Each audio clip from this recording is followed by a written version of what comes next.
Hello mate, how you doing? It's Dallas from Dallas in Wonderland, and today we are at Epcot's UK Pavilion. And I'm going to take you all on a brief tour of this fantastic pavilion and share some fun facts, history, and tidbits that you may or may not know.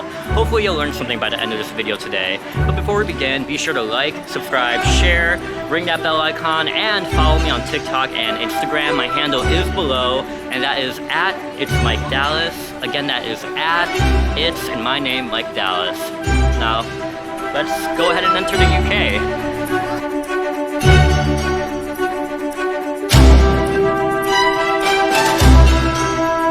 The UK Pavilion, which is located directly next to the Canada Pavilion, primarily represents the UK from the 1500s to the 1800s. The buildings represented are Victorian, London, Yorkshire Manor, Tudor, Georgian, Hyde Park, Regency, and even a Shakespearean cottage design. Oh, look who we have here. Miss Mary Poppins herself.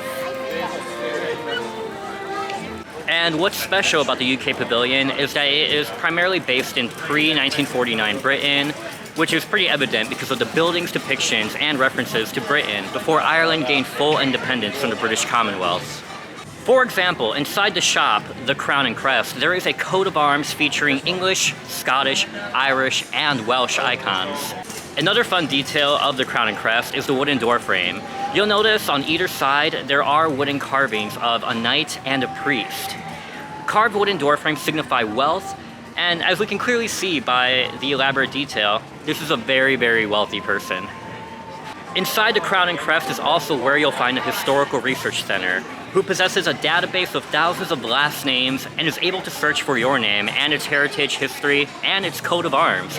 It's free to search and also to ask for the information, so feel free to ask a cast member. And if you like what you see, you're able to purchase a print of your crest and your name, and you can also print hand-painted flasks, swords, and so on. There's so many options available here.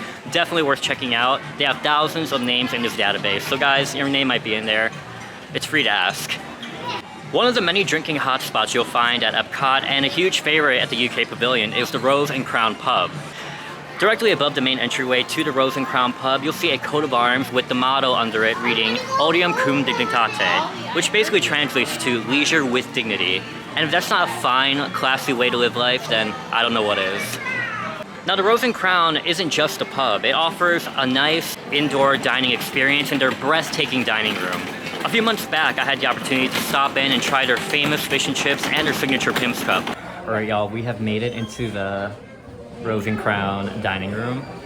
It's really cute actually. Looks pretty authentic. Definitely feel like I went back in time a bit. So one of the drinks I actually ordered was the Pim's Cup, which if you don't know is a traditional British drink that is drank all throughout Britain throughout the summer months. I mean, let's be real, it's all year, but the summer months is when it's most popular and most widely seen. It was invented in the early 1800s by James Pin. There we are, we have our Pim's Cup. Yeah. Right there. Let's go here. Excited. Actually, I'm just talking about the Pim's Cup. Yeah, you're good. Alright guys, right on time, we got our Pim's Cup here. So the Pim's Cup was actually created by James Pim, which was an owner of an oyster bar in Britain in the early 1800s. It's basically a botanical gin drink that is enjoyed all over the world at this point. I've actually never had one, although I've heard about it all the time in various bar locations, and I'm excited to try the Disney version of it. So this is gonna be fun. Let's do it on camera. No straw.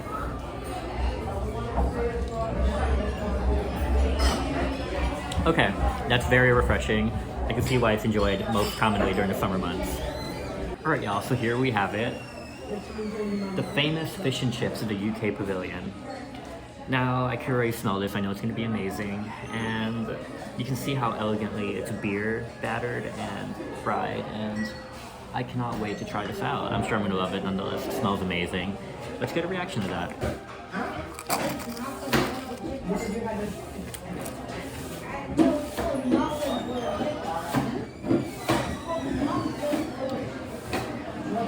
That is well worth the wait.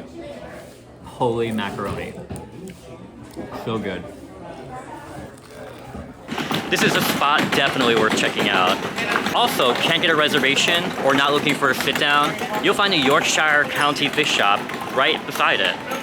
So stop in for a quick bite. So we've seen the Rose and Crown, and we've seen the Yorkshire County Fish Shop, but right in between is where you'll find a little building that represents the lockkeeper's home.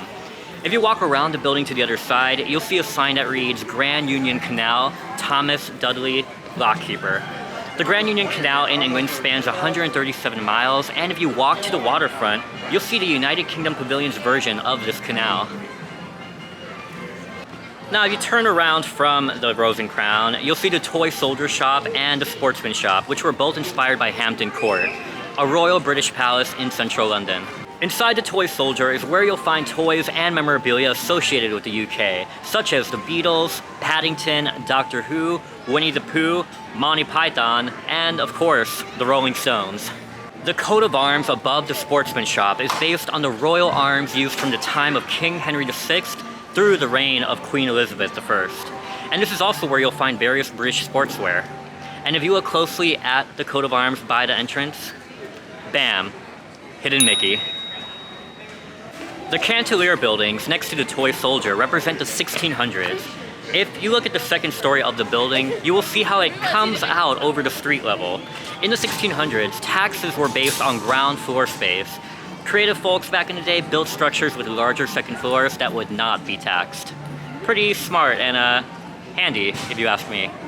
At the Queen's table is where you'll find fine china, florals, and figurines. And also, if you take a look at the upstairs window of the Queen's table, you'll see the crests of the United Kingdom's 4 major schools: Oxford, Cambridge, Eton, and Edinburgh.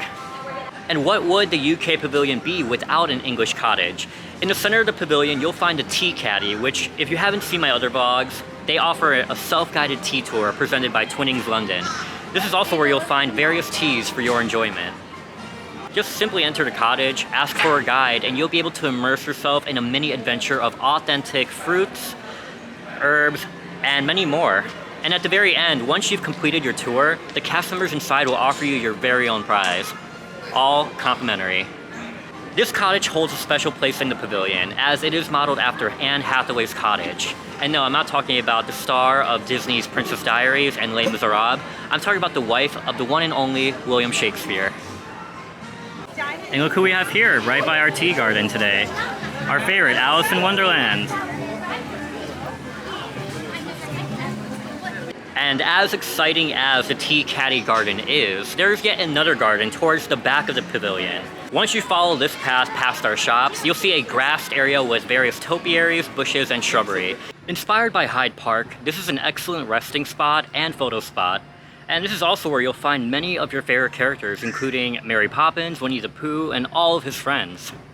And fun fact, if you head towards the back right of this area, you'll see a green awning reading the number 30, and directly beneath that awning, you'll see a window that allows you to look right into Christopher Robin's room. This is normally where Winnie the Pooh and his friends have their meet and greets, but the window's always open and you're always welcome to take a look and immerse yourself in the world of Winnie the Pooh. And this gazebo is also a fun photo spot. During distanced meet and greets, this is where many of our characters would hang out. I actually had the chance to meet the Queen of Hearts here a while back. Anyways, that was our brief rundown of the UK Pavilion at Epcot. Thank you all so much for watching. I do have a Canada Pavilion vlog up as well. Feel free to check that out. I'll be sure to link that down in the description. But other than that, I am going in reverse drinking around the world order because why not switch it up a bit, you know? So I will have a France, a Morocco, a Japan, and so on and so forth. Just be sure to like, subscribe, share, ring that bell icon, and follow me on Instagram and TikTok at It's Mike Dallas. That's at It's and my name, Mike Dallas. And stay tuned. I love making these videos and I have plenty more coming out, so be sure to keep a lookout because they're all coming. Thanks, y'all.